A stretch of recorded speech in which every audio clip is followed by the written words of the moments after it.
పవన్ కళ్యాణ్ పవన్ బాబా అవతారం ఎత్తటం చాలా అంటే కొంతమంది ట్రోలింగ్ చేస్తున్నారు, కొంతమంది ఏదో పెద్ద ఘనకార్యంగా భావిస్తున్నారు.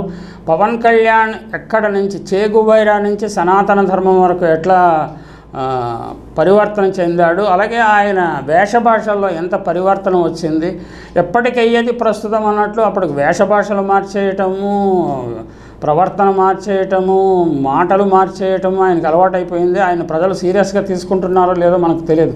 ఆయన కుటుంబ నేపథ్యం చూస్తే ఆయన తండ్రి దేవుని పూజ దీపంలో సిగరెట్ వెలిగించుకుంటాడు అని ఆయన చెప్పాడు. నేను నాస్తికుని కుటుంబం నుంచి వచ్చానని కూడా చెప్పేవాడు.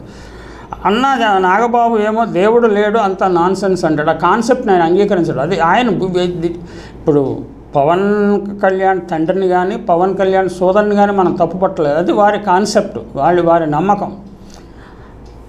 అలాగే మరి అయితే పవన్ కళ్యాణ్ బాప్టిజం తీసుకున్నానని చెప్తా ఉన్నాడు.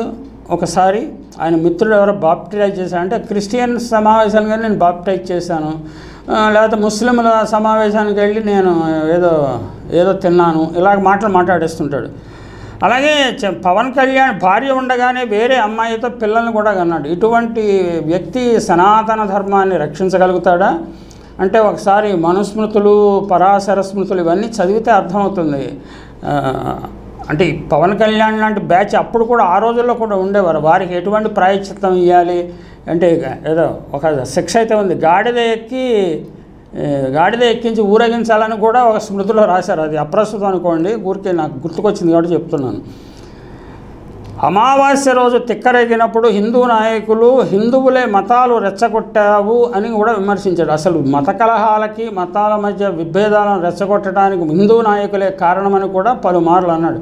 అంటే ఇప్పుడు పవన్ కళ్యాణ్ ఉత్తరప్రదేశ్లో యోగి ఆదిత్యనాథ్ ఏ విధంగా అధికారంలోకి వచ్చి అధికారాన్ని 2 సార్లు వరుసగా నెగ్గుకొని ప్రధాని అవ్వటానికి కూడా రేసులో ఉన్నాడు. అలాగే పవన్ కళ్యాణ్ కూడా తాను ఏదో ఒక యోగి ఆదిత్యనాథ్ బాటలో నడిస్తే తాను కూడా ఏదో అయిపోతానని తెర వెనుక ఏవో శక్తులు ఆయన నడిపిస్తున్నాయని మనం భావించాలి.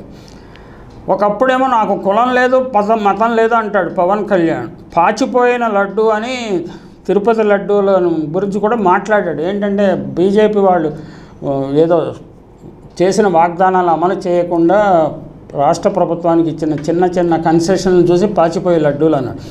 ఆయన అంటే లడ్డూల మీద అగౌరవంతో కాదు, ఆయన మాట వరుసకు అన్నాడు. దాన్ని అతిగా లాగటం అంత మంచిది కాదు. కాసేపు బీజేపీ వాళ్ళు మమ్మల్ని కుక్కల్లా చూస్తున్నారు భౌ అంటావు. బీజేపీ మీద కూడా చాలాసార్లు అరిశాడు.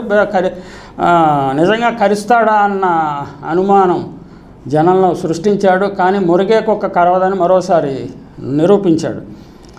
మరలో వాళ్ళతో బీజేపీ వాళ్ళతో కలిసి మేము అని ఇప్పుడు ఆయనతో అధికారాన్ని పంచుకుంటున్న విషయం తెలిస్తే బీజేపీకి ఫ్రంట్ మ్యాన్ కింద ఆంధ్రప్రదేశ్లో ఈయన రాజకీయాలు నిర్వహిస్తున్నాడని కూడా ప్రజలు గుర్తిస్తున్నారు.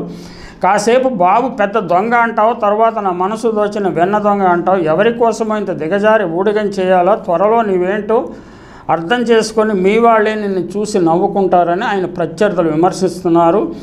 ఆయన ప్రత్యర్థులు చేసే విమర్శల్లో నిజమన్నా లేకపోయినా కానీ పవన్ కళ్యాణ్ తప్పకుండా చాలా ప్రమాదకరమైన రాజకీయాలను నిర్వహిస్తున్నాడని మాత్రం నిర్మోహమాటంగా చెప్పవచ్చు.